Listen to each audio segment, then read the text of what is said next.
Hatua tulizozichukua kwa ajili ya kichaa cha mbwa ambaye kimeonekana kwa jana baada ya watu kushambuliwa na mbwa ambaye anasadikika kuwa na kichaa cha mbwa. Hatua ya kwanza tumeweza kuwabaini yule wa kwanza jana aliuawa huyo mmoja, lakini pia tumechukua kuanzia jana hatua ya kuwaua mbwa yoyote ambaye anaizurura, na hata mpaka sasa hivi ndani ya kata hizi za mjini watu wanazunguka kwa ajili ya kuwaua. Lakini hatua ya pili tumeshaagiza sumu ambaye ni sumu inayoua zaidi. Kwa hiyo pale sehemu ambayo wanayokuwa wanakusanyika mara kwa mara tutatumia nyama kwa ajili ya kuwapa, watakula kama chakula lakini itawaua kwa wingi.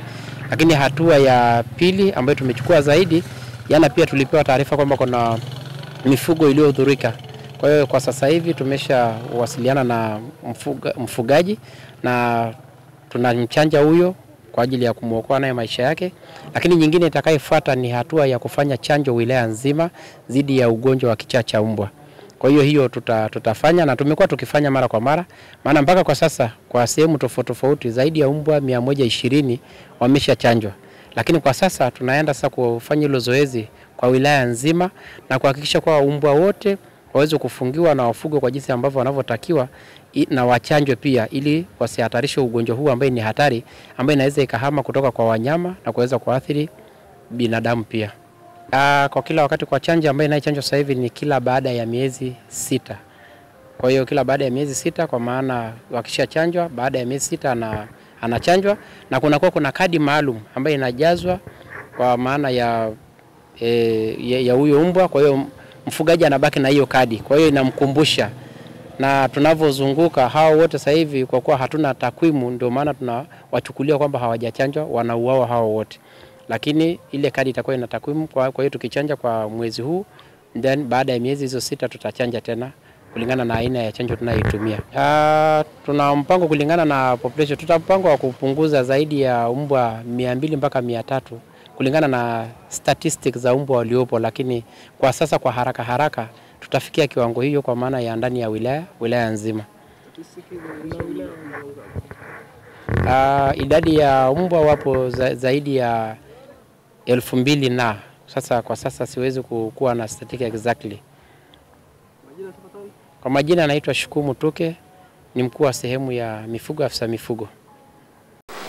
Napenda nisitize, najua mkurugenzi umeanza kuchukua hatua, lakini kumetokea ugonjwa sasa, na ni vizuri wananchi wakafahamu. Kumetokea ugonjwa wa kichaa cha mbwa. Jana usiku mbwa ameng'ata watu wengi sana hapa mjini. Kama 8. Karibu 8. Lakini kabla hapo kuna mwananchi mmoja kwenye kata anaotoka kata ya Songambele, kijiji cha Songambele pale ameng'atwa naye na mbwa. Hii ni kiashiria tosha kwamba wilaya sasa inaandamwa na ugonjwa huu wa kichaa cha mbwa. Kwa hiyo mkurugenzi inafahamu hatua ambazo umeanza kuzichukua, lakini sasa niendelee kusisitiza kwamba jitihada za haraka zifanyike kwa mbwa wote wale wanaozurura, wachukuliwe nao hatua za kisheria.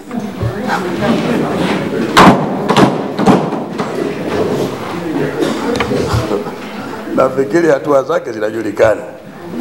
Ni kuwapeleka hela madukani. Kama mtu kashindwa kumtunza vizuri mbwa wake, ni vizuri mbwa hao wakauawa.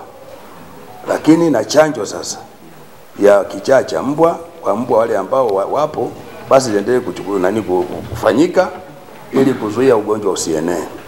Ili zoezi lifanyike kwa wilaya nzima.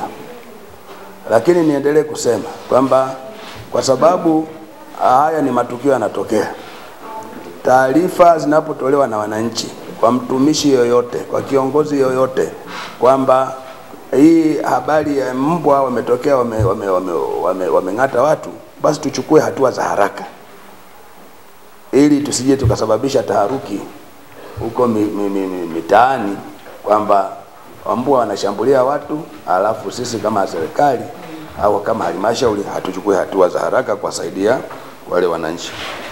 Na washukuru na niwaombee dua, na mimi ni mzee wa dua. Amen. Kwamba tunapokwenda kushiriki kwenye uchaguzi, sijapata taarifa hata ya mjumbe wangu mmoja kwamba sasa yeye imefika mwisho. Karibu wote, naona ni watiania, na mimi niwatakieni kila la kheri, na Mwenyezi Mungu awabariki kwenye uchaguzi. Kiwezekana wote turudi takapofika Januari, wakati huo tukirudi wote tutakuwa tumeshafahamiana vizuri.